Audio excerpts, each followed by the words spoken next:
Bago natin simulan ang ating video, nais ko munang magbigay ng taos-pusong pasasalamat sa inyong walang sawang pagsuporta at pagmamahal sa ating YouTube channel.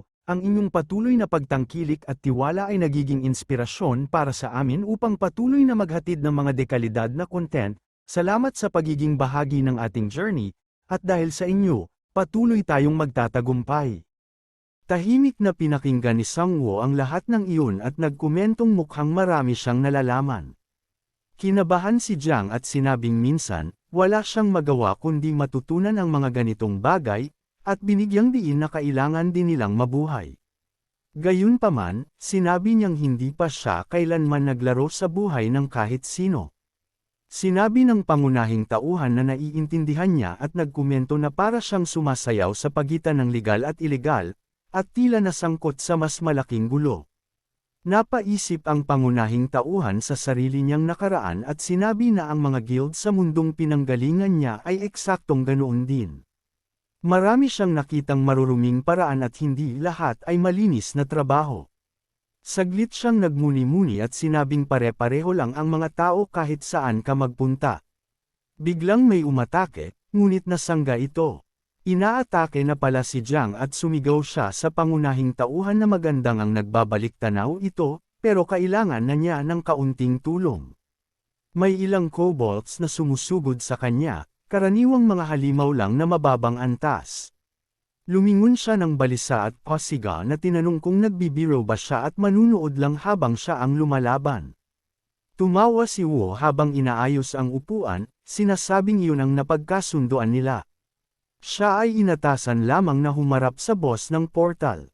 Umupo siya at patuloy na nanood, sinasabing gawin na lang niya ang makakaya niya dahil hindi naman niya iyon hindi kayang talunin. Naalala ni Jiang ang sinabi ni So dati at napaiyak sa inis. Iniisip na hindi pala sulit ang ganitong pasasalamat at sana ay sinunod na lang niya ang payo nito. Samantala, sa loob ng lagusan ng dungeon, naglalakad ang pangunahing tauhan sa kagubatan at sinabing maganda talaga ang loob ng gate. Dahil sa tanawin ng gubat, presko ang pakiramdam ng hangin. Naisip niyang sana ay isinama niya sina Nabi at Yang Shek.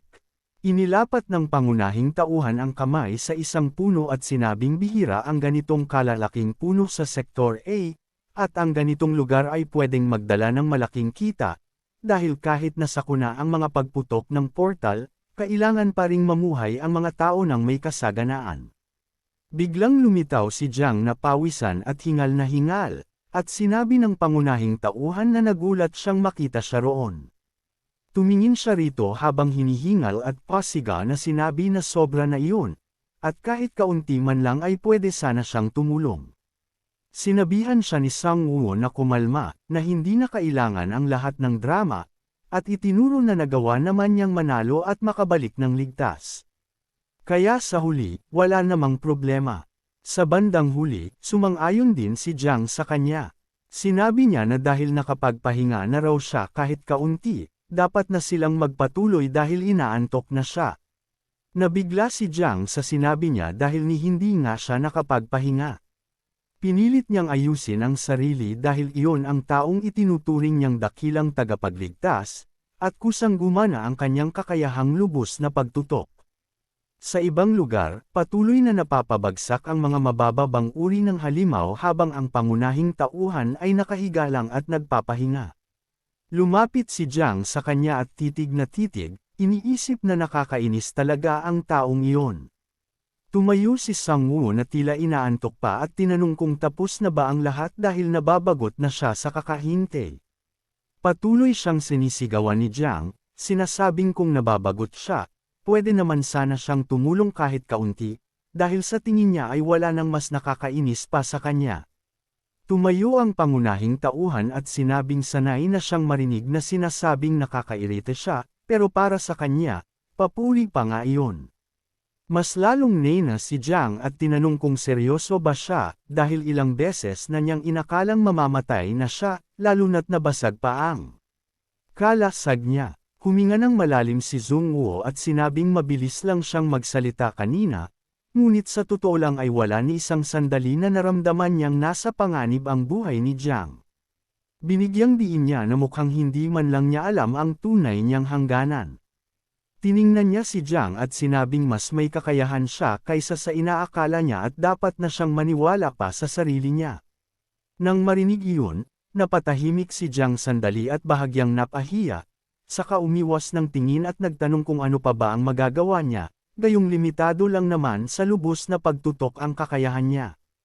Nagulat ang pangunahing tauhan sa narinig at sinabing napakahusay na kakayahan iyon dahil para itong kasangkapang tumutulong sa pagkatuto.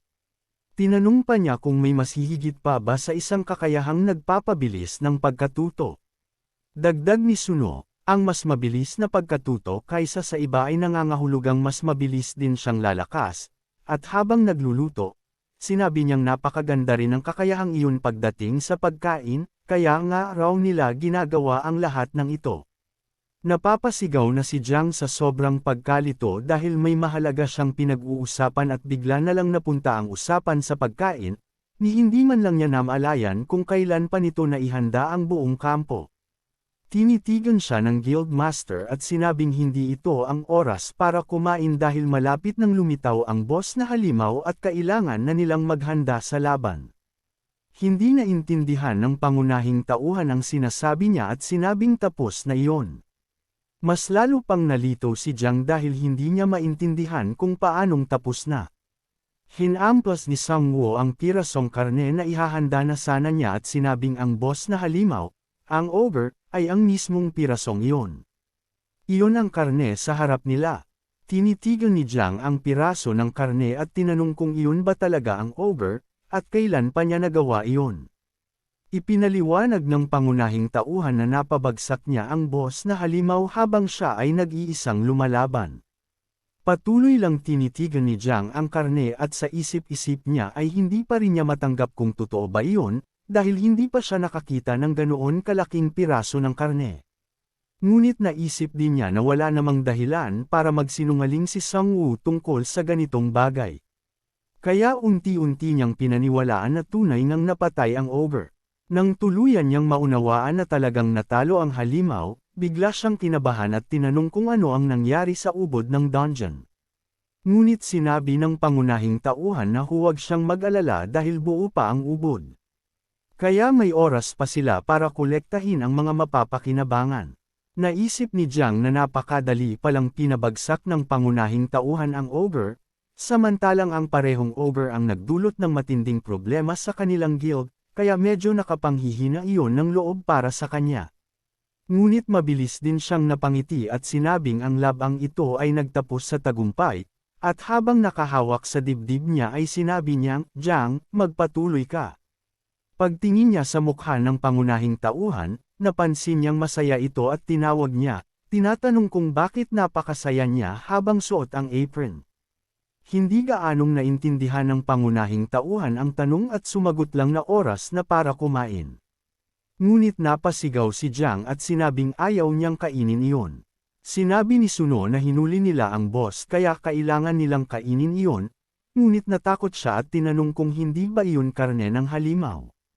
Kinumpirma ng pangunahing tauhan na karne nga iyon ng halimaw, at iyon mismo ang dahilan kung bakit dapat nila itong kainin doon. Naisip ni Jiang na parang tuluyan nang nawawala sa katinoan ng pangunahing tauhan, pero patuloy pa rin siyang napapatingin sa karne habang inihahanda ito, at sa totoo lang, mukhang talagang nakakatakam. Maging ang taba at guhit-guhit ng karne ay perpekto ang itsura. Dahil doon, napaisip siya na baka hindi naman pala ganoon kasama. Bigla siyang natauhan at sinampal ang sarili, sinasabing magpakatatag siya at nagtataka kung siya ba'y nababaliw na rin. Naisip niya na kahit gaano pa siya kagutom, karne pa rin iyon ng halimaw at hindi niya dapat kainin, dahil ayon sa paniniwala, nagdadala raw ng malas hanggang 3 salinlahi ang pagkain ng karne ng halimaw. Iyon ay isang tsismis na itinanim lamang sa isipan ng mga tao.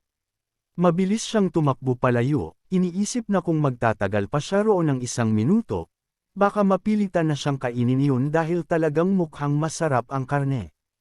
Habang tumatakbo, sumigaw siya na kukunin muna niya ang mga batong mahika kaya hindi na niya kailangang hintayin siya. Pinanood ni Wu ang pagtakbo niya palayo at napabuntong hininga. Sinasabing gusto man niya o hindi, darating ang oras na kakain din siya nyon. Walang patumpik-tampak, sinabi ng pangunahing tauhan na oras na para magsimula ng maayos. Naalala niya na sa Terara, karamihan sa karne ng halimaw ay ginagamit bilang sangkap sa nilaga. Sa mga tavern at restaurant na pinupuntahan ng mga adventurer sa Terra, laging may malaking kaldero ng nilaga sa gitna ng bulwagan, at ibinubuhos ng mga adventurer ang mga nahuhuli nilang halimaw bilang sangkap. Dahil palaging kumukulo ang nilaga, parang walang katapusang sabaw ito.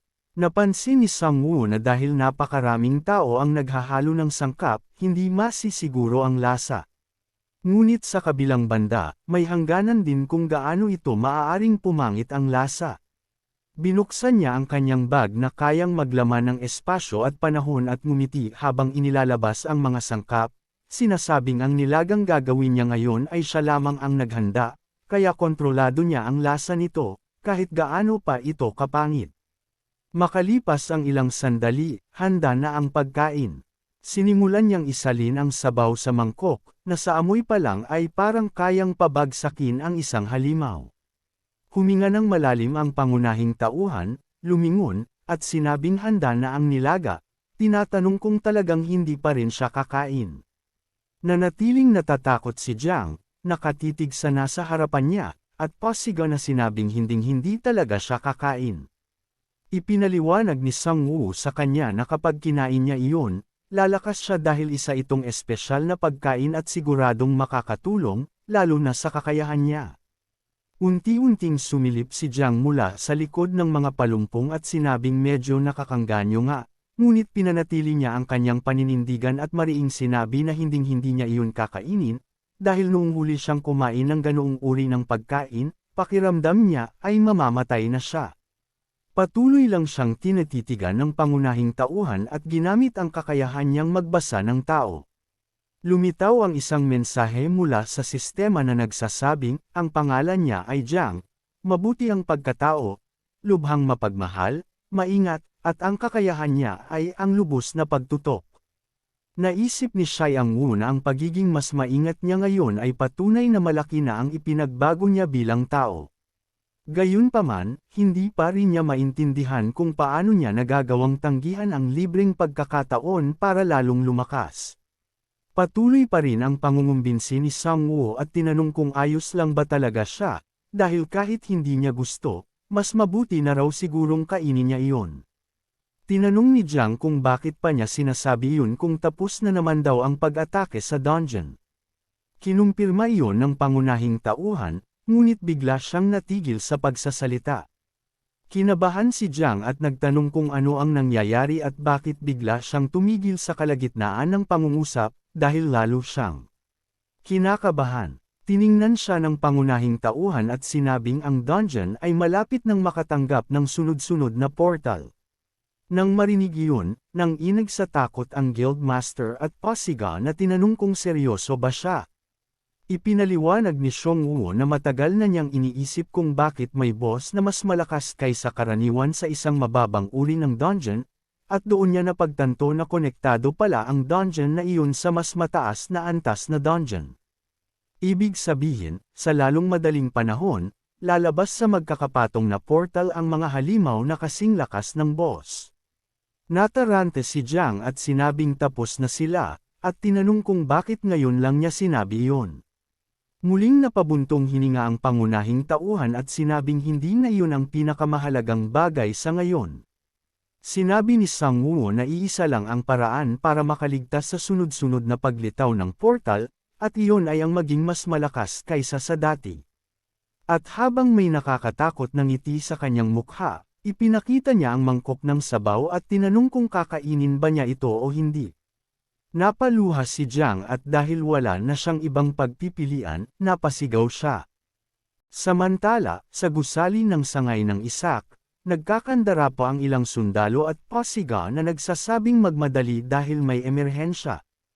Tumakbo palabas si Huang at binuksan ang pinto, sumisigaw sa branch manager na may mga senyales ng nalalapit na pagputok ng portal sa isang E-rank na dungeon. Tinanong ni Yung Han kung anong antas ang nakikita. Sumagot siya na hindi bababa sa B rank. Napabuntong hininga ang branch manager at sinabing mabuti na lang at naka-standby si Yun. Inutusan ni Yung Han si Huang na ipadala si Yun para humarap sa sitwasyon. Nalito si Huang at sinabi sa manager na naroon din ang pangunahing tauhan. Sinabi ni Jung Han na kaya naman talaga niyang hawakan ang ganoong sitwasyon. Ngunit hindi siya ahente ng ISAC, kaya kinwestiyon niya kung talagang ganoon na baka sahol ang sistemang binuo nila at kailangan na nilang umasa sa mga tagalabas.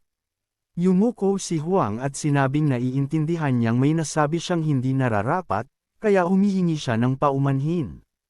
Binigyang diin ng manager na maraming tao ang nagtitiwala sa kanila, kaya hindi sila dapat umasa sa iba kahit pakwalipikado ang mga ito. Tinanong niya kung hindi ba masasaktan si Xiongwu kung ipapakita nilang hindi nila siya pinagkakatiwalaan. Sinabi ni Yung Han na masisiguro niyang hindi iyon mangyayari, at sa katunayan, madidismaya pa raw ang pangunahing tauhan kung walang darating na suporta. Nalito si Huang at tinanong kung paano niya iyon nalalaman, sabay puna na tila mas malapit ang dalawa kaysa sa inaakala niya. Ipinaliwanag ni Yung Han na malamang ay uupo lang ang pangunahing tauhan ng nakakross ang mga braso at hindi gagalaw, dahil para siyang isang guro. At bukod doon, kahit gusto niyang magturo sa iba, ayaw niyang mag-isa na humarap sa lahat ng problema. Samantala, sa loob ng dungeon, may naramdaman ang pangunahing tauhan sa kanyang tainga. Lumingon siya at tinanong kung sino ang nagsasalita tungkol sa kanya. Si Jiang, na nakaupo sa harap niya at hawak ang mangkok ng nilaga, ay nag-aalinlangan pa rin at tinatitigan ang sabaw na may nakakatakot na itsura. Naisip ng guildmaster na ayaw talaga niyang kainin iyon. Ngunit nag-ipon siya ng lakas ng loob at kumuha ng napakaliit na tikim. Pagpasok pa lang sa bibig niya, nakaramdam siya ng kakaibang lasa at napasukan ng dura, sinasabing masakit iyon. Nakatitig si Jiang sa lupa at pakiramdam niya ay parang natutunaw ang sahig, iniisip kung sino bang matinong tao ang kakain ng ganoong bagay. Ngunit nang tumingin siya sa pangunahing tauhan, pareho pa rin ang ekspresyon nito gaya ng dati, may nakakatakot na presensyang nakapalibot sa kanya, at tinatanong siya kung hindi pa rin ba siya kakain. Napaisip ang guildmaster kung paano ba niya lulunukin ang ganoong pagkain. Puno ng luha ang kanyang mga mata at sa isip-isip niya ay imposibleng kainin niya iyon. Ayaw na ayaw niyang kumain. At habang nakatingin sa sabaw, nagtataka siya kung paano ba talaga iyon makakatulong sa kanya. Kung mamamatay lang siya dahil doon, magiging walang saysay ang lahat. Nag-ipon ng lakas ng loob ang guildmaster at naisip na hindi ito maaaring mangyari, dahil mismong si Xiongwu ang gumawa ng ulam, kaya siguradong may silbi ito sa kahit anong paraan. Inihagis ni Jiang ang kutsara sa lupa at inilapit ang mangkok ng sabaw sa kanyang bibig. Iniisip na kailangan niyang tapusin agad ang nilaga, dahil kapag natapos niya iyon, lalakas siya kahit kaunti man lang. Habang kumakain, naisip ni Jiang na tiyak na napansin na ni Isaac ang kaguluhan sa portal at sana ay kayanin niyang tumagal hanggang sa dumating ang mga roomspawn. Pagkatapos niyang maubos ang pagkain, sobra siyang pinagpawisan at nanginig. Pakiramdam niya ay bumubukas ang bawat butas ng kanyang balat sa sobrang pawis. Nagsimulang lumabo ang kanyang paningin at nakaramdam siya ng kakaibang sensasyon. Pakiramdam ni Jiang ay bumabagal ang oras, parang dumadaan sa harap ng kanyang mga mata ang buong buhay niya, at napuno siya ng pangamba dahil hindi siya makapaniwalang mamamatay siya dahil lamang sa isang ulam. Ngunit pinitik ng pangunahing tauhan ang kanyang mga daliri upang makuha ang kanyang atensyon. Ipinaliwanag niya na hindi iyon pagbabalik tanaw ng alaala at hindi rin siya namamatay, kundi tumatalas lang ang lahat ng kanyang pandama. Sinabi ng pangunahing tauhan na ang epekto ng ulam ay ang pagpapalakas ng kakayahan ng isang tao na magtuon ng pansin. Ipinaliwanag niya na ang itim na asparagus na pinalaki ng mga dryad ay napakapait ngunit nagpapalinaw ng isipan, at ito ang madalas kainin ng mga mataas na pari sa mga lugar na puno ng takot. Ang halamang tinatawag na impyerno ng impyerno, na sinasabing tumutubo lamang sa mismong impyerno, ay may kakayahang sunugin ang lahat ng dumi at lason sa katawan na inilalabas sa pamamagitan ng pawis. Samantala, ang karne ng ogre ang nagsisilbing pandagdag sa mga pangunahing sustansyang kulang sa ulam. Dahil dito, ang mga benepisyo ng ulam ay ang malinaw na isipan, tumatalas na pandama, at iba pa. Sinabi ng pangunahing tauhan na narinig na niya na kapag ang isang tao ay lubos na nakapokus, tila bumabagal ang lahat ng nasa paligid, at iyon mismo ang nararanasan niya ngayon. Ipinaliwanag niya na kung magagawa ni Jiang na paunlarin at pagbutihin ang kanyang kakayahan, magagawa niyang kontrolin ang ganitong pakiramdam anumang oras, at ang ulam ay pansamantalang gumigising lamang sa kanyang mga pandama. Dagdag ni Sang Woo, kakailanganin ng napakaraming pagsasanay para marating niya ang antas na iyon ng mag-isa. Lumipas ang oras at unti-unting bumalik sa normal ang lahat. Sinabi ng pangunahing tauhan na ngayong naranasan na niya ito kahit minsan, mas madali na niyang mapaunlad ang kakayahan kumpara noong wala pa siyang alam. Hiniling niya kay Jiang na tandaan ng mabuti ang pakiramdam na iyon. Habang nagpapaliwanag ang pangunahing tauhan, nakatingin si Jiang sa kanya nang may paghanga. Muling ibinaba ng Guildmaster ang sombrero niya sa hiya, iniisip na hindi basta papuri ang sinabi ng pangunahing tauhan tungkol sa kakayahan niya, at ngayon ay nauunawaan na niya kung bakit iginagalang si Seong Woo maging ng First Order. Masaya siya sa lahat ng iyon at taos pusong nagpasalamat, tinawag ang pangunahing tauhan na guro. Sa di kalayuan, may isang taong napakabilis na gumagalaw sa loob ng kagubatan. Tinanong ni Yun kung nasa tamang direksyon na ba sila. Sumagot ang isang lalaki na oo, at sinabing may dalawang ogre na nasa 4 na segundo sa unahan base sa kasalukuyang bilis. Ang lalaking iyon ay si Guan Ninga, kabilang sa Second Order at punong inhinyero. Dahil sa kanyang mga drone, naiiwasan nila ang mga kaaway bago pa man sila mapalapit. Habang inoobserbahan ang paligid, sinabi niya na mukhang karaniwang halimaw lang mula sa portal ang mga ogre na iyon, kaya kayang talunin niyon sa isang hampas. Tinanong niya kung karapat-dapat ba talagang iligtas ang mga ganitong kahihinang nilalang. Ngunit naalala niya ang isang taong minsang nagsalita ng ganoon at nauwi sa 5 nabaling tadyang. Nag-init ang ulo ni Yun at hinawakan ang espada, sinasabing 5 taon na ang nakalipas mula noon. Sumugod siya sa mga ogre na noon pa man ay nakaramdam na may paparating, ngunit huli na ang lahat. Dumaan si Yun sa tabi ng dalawa sa kahanga-hangang bilis at agad silang pinabagsak. Tinanong niya kung anong klaseng portal iyon. Ipinaliwanag ni Guan na base sa kanyang pagsusuri, ang sunod-sunod na portal na iyon ay mukhang uri ng pagsalakay at ganap na pagkawasak.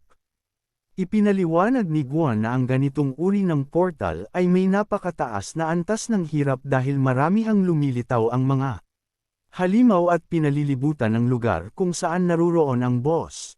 Sinabi niya na ang pangunahing target ay ang pinuno ng Red Tigers na si Jiang, dahil kahit pa may kasama siyang isa pang bumalik, hindi pa rin tiyak ang kaligtasan niya. Patuloy na mabilis ang pag-usad ni Yun, puno ng pagkabahala. Sinasabing napakasama ng sitwasyon dahil hindi niya alam kung sino ang bumalik na kasama niya, at umaasa na lang siyang makakatagal ito hanggang sa dumating siya. Tinanong ng inhinyero kung hindi ba kani-kanina lang ay sinasabi niyang hindi mahalaga kung mabuhay o mamatay ang mga miyembro ng guild. Sumagot si Yun na ang mga miyembro ng guild ay mga mamamayan din at dapat panatilihin sa pinakamababa ang bilang ng mga nasasawi. Hindi nagustuhan ng inhinyero ang sagot at sinabing masyado na siyang lamambat. Biglang huminto si Yun sa harap ng isang puno, na mangha sa nakita niya sa kanyang harapan. Tinuturuan ng pangunahing tauhan si Jiang kung paano siya lalaban. Sinabi niya na unahin niyang hulaan ang galaw ng kalaban, at mula roon ay tukuyin kung saan ito pupunta. Sa ganitong paraan, para raw siyang naglalaro ng chess. Binigyang diin ni Seonggo na kahit sanay siya sa suntukan, hindi niya dapat ikulong ang sarili sa ganoong estilo lamang, dahil kung kailangan niya ng sandata o anumang gamit, maaari niya itong gamitin. Patuloy na lumalaban si Jiang habang maingat na pinakikinggan ang bawat payo ng kanyang guro. Tinutuon niya ang atensyon sa ogre sa harap niya, ngunit may isa pang ogre ang umatake mula sa likuran. Naalala niya ang payo ng guro, nagtuon ng isipan, at nagawang umiwas sa pamamagitan ng pagtalon. Napabulala siya na parang baliw na ang eksenang ito, dahil ang isang mababang antas na mangangaso ay nakikipaglaban sa dalawang ogre ng sabay. Tiningnan niya ang drone at tinanong si Guan kung talagang hyper-focus ang kakayahan nito at kung palagi na ba siyang ganito kalakas. Sumagot ang inhinyero na si Kiko ang uri ng kakayahan niya kaya nag-iiba ang bisa depende sa paggamit, at kahawig ito ng mabilis na pag-iisip ng Pangulo ng Isak, bagamat hindi kasing epektibo. Tinanong ni Guan kung mas mahusay ba talaga ang ipinapakita niyang pakikipaglaban kaysa sa inaasahan nila. Sumagot si Yon na sa ngayon, kahit paano ay natutunan na niya ang galaw ng mga kalaban. Samantala, nakaupo lang ang pangunahing tauhan sa kanyang upuan habang kumakain ng popcorn at nagtuturo sa kanyang estudyante. Inuutusan niya itong tumalon, apakan ang balikat ng kalaban, lumundag palagpas, at umiwas sa pamalong dumarating mula sa kaliwa. Mula sa malayo, patuloy na nagmamasid si Yon at nagtataka kung ganito ba talaga ang nagiging resulta kapag sinanay ka ng isang bumalik. Tinitigan ni Yon ang pangunahing tauhan, iniisip na napaka-relax nito kaya marahil ay pwede na siyang pasuntok ngayong aktibo ang panangga ng drone. Ngunit sa sandaling maisip niya iyon, ibinaba ng pangunahing tauhan ang salamin at tinignan siya ng bahagya, dahilan upang mapako siya sa gulat. Sinabi ni Guan na aktibo sa kasalukuyan ang ika-4 na antas, bagay na lalong ikinagulat ni Yon, dahil ang pag-activate ng ika-4 na antas ay halos katumbas na ng isang mataas na antas ng kakayahang magtago. Gayunpaman, napansin pa rin siya ng pangunahing tauhan ng walang kahirap-hirap, na patunay kung gaano ito kahalimo sa lakas at kakayahan. Patuloy na nagmamasid ang inhinyero sa pamamagitan ng kanyang mga drone at sinabi na sa tingin niya, sinasanay nang bumalik ang isang mababang antas na mangangaso. Idinagdag niya na mas mainam na hayaan na lang ang Guild Master na lumaban mag-isa kaysa manghimasok pa sa laban. Sumang-ayon si Yon at sinabing iyon ang pinakamainam na desisyon. Tumingin siya sa kabilang panig at sinabing habang nangyayari iyon, maaari na rin niyang gamitin ang kanyang kakayahan dahil may ilan pang ogre sa paligid. Siya at ang kanyang pangkat na nagsimula ng operasyon sa paglilinis ng portal ay inubos ang lahat ng natitirang halimaw sa loob ng wala pang 2 oras. Matapos madaling sirain ang ubod ng dungeon, ligtas silang bumalik kasama ang pangunahing tauhan at ang mangangaso na si Jiang. Pagkatapos ng matinding pagsasanay na iyon, napunta si Jiang sa ospital at isinaksak sa swero. Pagmulat niya ng mga mata, nakita niya ang kisame at nasabi niyang hindi pamilyar ang lugar. Umupo siya at tinanong kung nawalan ba siya ng malay sa huli, dahil ang tanging naaalala niya ay ang pakikipaglaban na parabang nasa ulirat siya. Naisip niya na sa kalagitnaan ng laban, sobrang nalubog ang isipan niya kaya tuluyan siyang nawalan ng malay. Gayunman, masaya siya dahil kahit nahimite siya sa huli, pakiramdam niya ay nagawa niya ang lahat ng makakaya niya. Biglang may isang taong tumakbo papasok at sumigaw sa kanyang pangalan. Mabilis nitong binuksan ang kurtina, halatang sabik na makita ang kanilang pinuno.